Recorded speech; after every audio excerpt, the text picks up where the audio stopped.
Alright guys, so if your cigarette lighter or 12-volt plug, whatever you want to call it now, isn't working,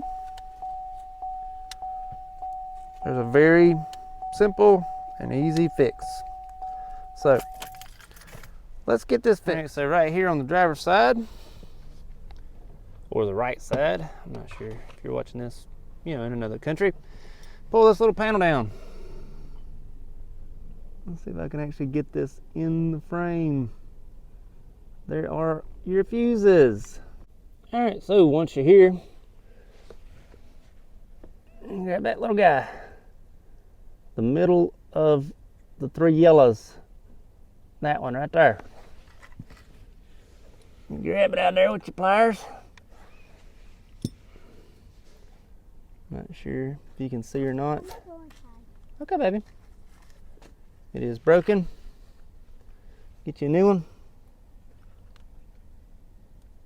Put it up on in there. Now, let's give our air compressor a try. Right, let's see if it works.